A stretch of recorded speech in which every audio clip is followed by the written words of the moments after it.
excuse the poor video quality and my head Hey cut guys. off in this video. I So hope you get today the we're gonna information go over needed some from me talking. self-myofascial We'll go from there. fascial net stretching here. So we got the foam roller. We'll go to the next video. This one. All right, hey everybody.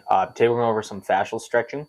So this is something that'd be good for pre-bedtime routines. Typically when I do it, it can be done pretty much any time that you find beneficial to you. Your fascial nets is how your body's connected in every regard that way. So if we're tight somewhere, for example, say we're in a sedentary position, we're seated a lot at work and type on our computer, or we're going to have some sort of upper cross syndrome, right? So if we're always seated there, we have very tight hip flexors, very relaxed glutes.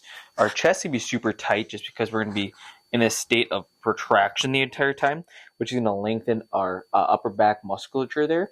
So our fascial nets are tight in our chest, pulling down on our chest and lengthening our back.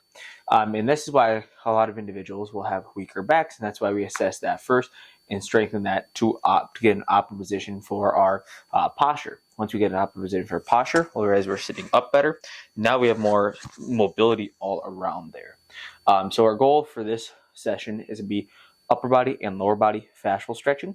Just a few quick stretches you kind of go through. I'm not going to go through them too long, just keep this video short. But then as you go through these, if there's ones you really need to do or ones that I specify towards you, just skip along in this video because we're going to just go over general fascial stretching to begin with here.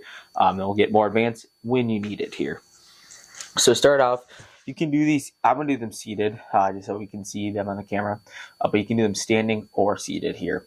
I prefer standing for the upper body extremities, making sure our feet about hip width apart. We have a stiff core, and we're just going through the ranges of motion. So the first one's going to be more of ones that you generally need to be standing for. So you'll be able to see my lower extremities here. I apologize for my head being cut off. But this one just be pretty much like you're trying to touch your toes, except the difference would be you're creating more of a thoracic arch in your back. You want to give as much flexion in your spine as possible, and you're really just going to let yourself hang there and loosen out. The next one you can either do on the ground or standing up. I'll do it on the ground to show you guys. So the first one's be stretching more of our back here. So think about standing about hip width apart, then pretty much all you're going to do is keep those legs stiff, and then reach down, try to touch your toes there. Notice the arch I have going through my back. I don't know if you're able to see it, but we want to create like an arched back, like a C back almost, try and touch our toes. We're not going to physically try to touch the ground. I just want to be a gentle stretch. We want to be in a very parasympathetic state the entire time, so don't have a fight or flight response. Controlled breathing into the nasal cavity, into the nose, out the mouth. You're going to hang down these for about 30 to 60 seconds. The next one's going to be more of our anterior chain. Think the front part of your spine there is what we're going to be stretching out here, up into our chest. So we want to feel it through our abdomen. On this, we're going to focus on driving our hips down in the ground, setting our hands about our shoulder height, and then we're just going to feel it stretch and look straight up into the sky there, or our ceiling, where we're looking. Again, I want to focus on small, controlled breathing. I would not be talking during this period like I am. We really just want to feel a small, gentle stretch. Again, it should be something that's not painful.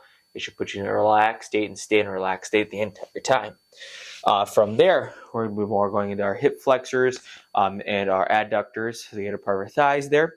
On this one, I want to focus on having a split stance, starting with a vertical shin. From here, I want to think about that tripod foot, so that big toe, low toe, heel. We're just going to shift forward a tiny bit there. You should feel a slight stretch in that back leg hip flexor. What we're going to do from here is create that slight stretch, hold it for about 5 seconds, come back and release. Now our goal is to get a little bit deeper in that stretch. So one thing I can do is really focus on toe rooting, big toe down as I drive my knee out a little bit more, getting a little bit more of a stretch there. One thing I'm going to have us do is you might feel a slight turn on your adductor and that planted leg.